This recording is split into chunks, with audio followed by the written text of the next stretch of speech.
Student, my name is Mohammad Naeem. Student, आज मैंने आपको 10th की फिज़िक्स जो है वो स्टार्ट करवानी है। 10th की फिज़िक्स का पहला यूनिट जो हमारे पास है वो यूनिट 10 है। बेसिकली ये 9th 10th को मिलाएंगे तो हमारे पास ये 10th यूनिट बनता है, 9th में शामिल करें तो 10th का ये पहला यूनिट बनता है। स्टूडेंट, हमारे पास जो पहला यूनिट है वो है simple harmonic motion and waves. Student, simple harmonic motion and wave को डिस्कस करने से पहले हम डिस्कस करेंगे ओसिलेटरी और वाइब्रेटरी मोशन। ओसिलेटरी और वाइब्रेटरी मोशन हमारे पास क्या होती है? ओसिलेटरी मोशन की डेफिनेशन कुछ मैंने इस तरह की है, a body is said to be vibrating if it's move back and forth और to and fro about a point. यानी एक फिक्स पॉइंट कोई भी जिसम जब ऊपर नीचे या आगे पीछे हरकत करता है तो हम जो उसकी मोशन होती है उसको हम क्या कहते हैं? ओसिलेटरी मोशन कहते हैं या उसे वाइब्रेटरी मोशन कहते हैं। स्टूडेंट, हमारे पास जो सिंपल हार्मोनिक मोशन है ये क्या है? A special kind of motion, a special kind of vibratory और ओसिलेटरी मोशन। ये खास किस्म की ओसिलेटरी या वाइब्रेटरी मोशन है जो होती है is called simple harmonic motion. जो हमारे पास एक स्पेशल किस्म की वाइब्रेटरी या ओसिलेटरी मोशन होती है उसको हम क्या कहते हैं? सिंपल हार्मोनिक मोशन कहते हैं। स्टूडेंट, हमारे पास पहला टॉपिक है वो है motion of mass attach to a spring. हमारे पास एक स्प्रिंग है, उसके साथ एक मास अटैच है, उसकी मोशन का हमने जायजा लेना है, उसकी मोशन हमने प्रूव करवानी है। वो क्या है? सिंपल हार्मोनिक मोशन है। स्टूडेंट, टॉपिक आप देखेंगे, one of the simplest type of the oscillatory motion is that of horizontal mass spring system. जो एक सादा तरीन ओसिलेटरी मोशन जो हमारे पास है वो क्या है? हॉरिजॉन्टल मास सिस्टम है। हमारे पास ये हॉरिजॉन्टल मास सिस्टम आपको नजर आ रहा होगा। ये देखें, हमारे पास एक स्प्रिंग है, उसके साथ एक मास अटैच है। जो आपको फिगर 1 नजर आ रही है उसके अंदर ए नजर आ रही है, उसके अंदर क्या है कि वो जो मास है यानी रेस्ट पे है। हमने जो स्प्रिंग के साथ मास को अटैच किया और वो हमें नजर आया यहाँ पे इसमें कोई फोर्स नहीं लग रही। तो इस पे अगर कोई फोर्स नहीं लग रही तो इसमें कोई डिस्प्लेसमेंट तय नहीं करना। डायग्राम ए के अंदर आप देख रहे हैं, इफ स्प्रिंग इज स्ट्रेच्ड और compressed through a small displacement x from it main position. Student, अगर हम इस स्प्रिंग को जहां से हम स्ट्रेच करें या कंप्रेस करें, यहाँ फिगर ए के अंदर आप देख रहे हैं कि यहाँ बिल्कुल जो बैस है वो रेस्ट पे है। बी के अंदर आप देख रहे होंगे हमने इसको पकड़ा, इसे थोड़ा खींचा, जैसे ही खींचा तो ये मेन पोजीशन ओ से एक्सट्रीम पोजीशन बी ए पे गया। जब ये एक्सट्रीम पोजीशन ए पे गया है, इस पे फोर्स अमल कर रही थी, फोर्स इस पे जब लगी है तो इसने डिस्प्लेसमेंट x तय किया। कितना डिस्प्लेसमेंट तय किया है? x किया। ये वो पोजीशन थी जहां पे हमने इसको स्ट्रेच किया है, यानी से हमने खींचा है।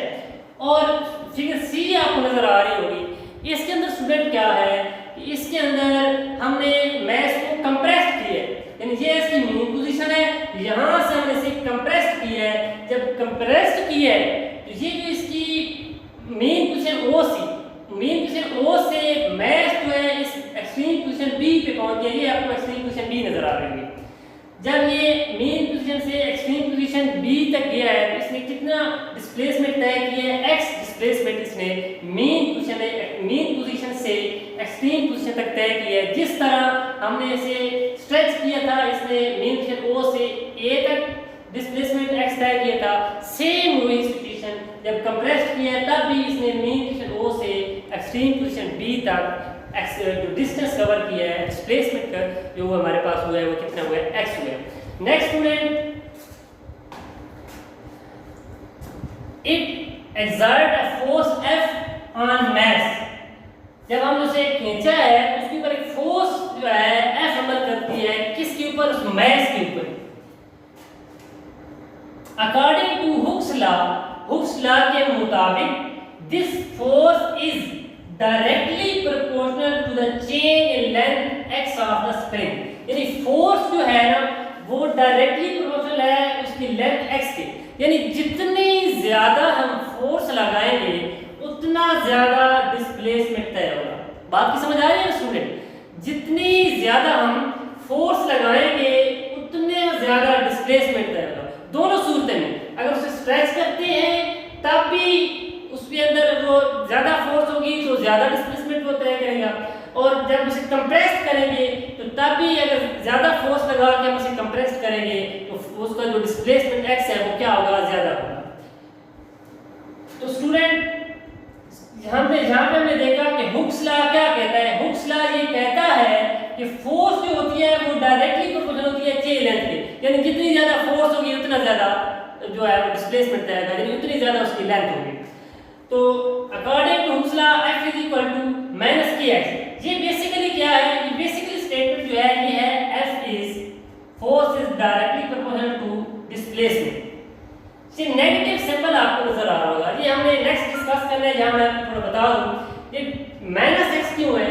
कि फोर्स अगर स्टूडेंट हम इधर लगा रहे हैं ना, अगर हमने इसको इधर खींचा है ना तो फोर्स अपोजिट लग रही है मेन पोजीशन की जाने, चाहे हम कंप्रेस्ड करें चाहे हम उसे स्ट्रेच करें, दोनों सूरतों में फोर्स हमेशा मेन पोजीशन की तरफ अमल करती है। फोर्स की तरफ अमल करेगी मेन पोजीशन की तरफ। जहां पे हमने देखा स्टूडेंट जब हमने इसे मैंने ये कहा कि अगर हमने इसको स्ट्रेच किया है खींचा है तो डिस्प्लेसमेंट इधर तय हुआ है और फोर्स की तरफ अमल कर रही है मेन पोजीशन। यदि स्प्रिंग है ना उसे हम ऐसे खींचते हैं ना तो जैसे हम उसे छोड़ते हैं यानी फोर्स रिमूव करते हैं तो वो किधर आता है, बैक आता है, पीछे आता है अपनी मेन पोजीशन की जाने। इसी तरह स्प्रिंग को जब हम इस तरह कंप्रेस करते हैं, जब हम उसे छोड़ते हैं तो वो भी अपनी मेन पोजीशन पे आता है। ऐसा क्यों होता है? ऐसे इसलिए होता है कि जो डिस्प्लेसमेंट और फोर्स जो है ये डायरेक्टली प्रोपोर्शनल तो होते हैं लेकिन अपोजिट इन डायरेक्शन होते हैं, यानी फोर्स की डिस्प्लेसमेंट और डिस्प्लेसमेंट की डायरेक्शन है फोर्स की और डिस्प्लेसमेंट की, इन दोनों की सिमत जो है वो अपोजिट होती है। यहाँ पे आपने देखा है F is directly proportional to minus x, तो ये जो फोर्स है ये डिस्प्लेसमेंट के डायरेक्टली प्रोपोर्शनल है लेकिन नेगेटिव साइन ये शो करता है कि ये क्या है, दोनों अपोजिट सिमत है, अपोजिट इनकी डायरेक्शन है। तो स्टूडेंट अगर हम डायरेक्टली प्रोपोर्शनल का साइन खत्म करें तो यहाँ पे हमें k मिलता है।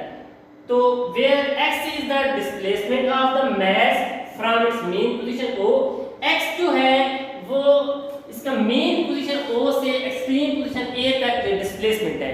या दूसरी बात हम ये कह सकते हैं कि मेन पोजीशन O से एक्सट्रीम पोजीशन B तक इसका डिस्प्लेसमेंट है x हमारे पास।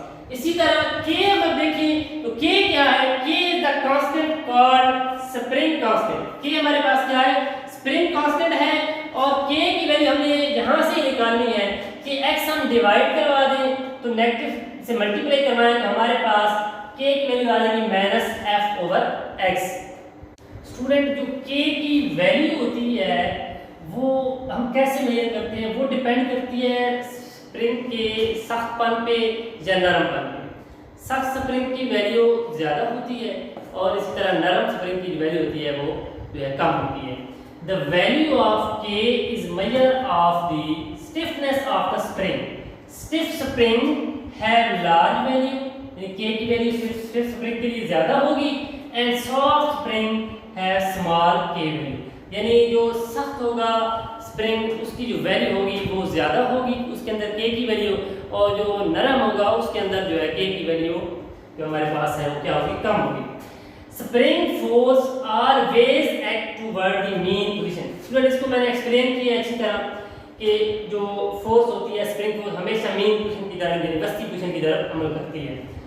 It is sometime called restoring force, इसे हम बार रिस्टोरिंग फोर्स भी कहते हैं। रिस्टोरिंग फोर्स क्या करती है, अब रिस्टोरिंग फोर्स ऑलवेज पुशेस और pulls the object performing oscillatory motion toward the main position. जो हमारे पास रिस्टोरिंग फोर्स है वो हमेशा ऑब्जेक्ट को पुश करती है या पुल करती है, यानी उसे हम पुश करते हैं या पुल करते हैं।